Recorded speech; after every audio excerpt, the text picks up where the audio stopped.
Rain is going to switch up later on today, so I'm going to say good morning to Frank, going to say good morning to Steph as well. Steph, I kind of wish you were here so we could sing it to that song. Did you? That's a classic. I felt it. I was doing it. I knew it. I felt it from down here. Frank, you said, I heard some centimeters, like some significant centimeters when it comes to how this rain is going to transition later on today. Can you break that down? Yeah, temperature's falling, right? So let's take a quick look. So it's Colorado low, don't blame me. That's what I've been saying. There it is right there. I've been producing some heavier rainfall. First, in terms of rainfall totals, you can see that by tomorrow morning, Toronto could see 23 millimeters of rain. So that's ponding, that's pooling, that's potential some flooding as well. But what everybody will talk about is, today they'll be like, there's no snow, there's no snow. So take a look at the future snow. Wednesday, 6 o'clock, nothing yet, right? Then we go through the overnight as temperatures fall.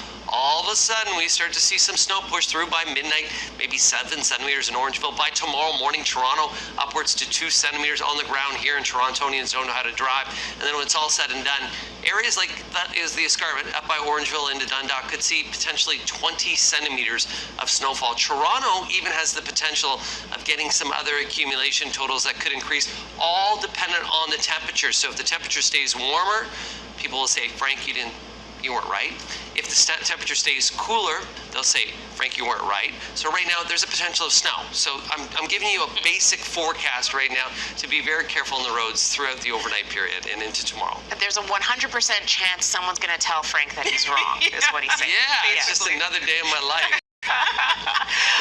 Regardless if it's snow or rain, Steph, the roads not looking good. They're not looking good. You know what? We're dealing, of course, with an influx of that rainy weather, especially right now. And hydroplaning, especially in this weather, is something that a lot of people might face. This is a look at the 401 by the 412 right now. You can see a lot of that rain being kicked up. The camera was kind of swaying a little bit. That wind is still quite strong. So as Frank has mentioned in his weather forecast, slow down, leave that space. And you want to especially leave that space behind those trucks that you're seeing actually on camera right now that might not be carrying a load, that might be swaying a little bit. So I think those are the kinds of things that you really have to keep in mind as you head out. Again, it's just a rainy morning, and of course we're dealing with snow. We talked about this yesterday as well. 7 degrees is when you're supposed to take the tires, the winter tires off, and I feel like a lot of people have already done it. So really be careful out there. And just to add to it, bad hair day. Yeah.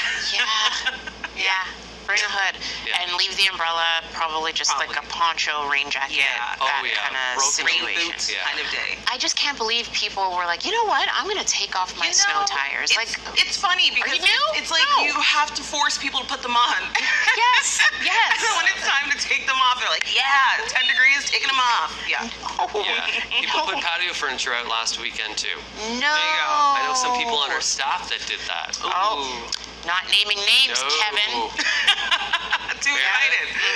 Meredith, maybe. All right. A little too excited. Name dropping 627 here on Breakfast Television. I better go, guys. Thank you so much for that. So, of course, we'll keep you up to date on the roads and the weather throughout the show. Coming up, we'll have your top stories, and we'll say good morning to Sid Sixero as well. You're watching BT.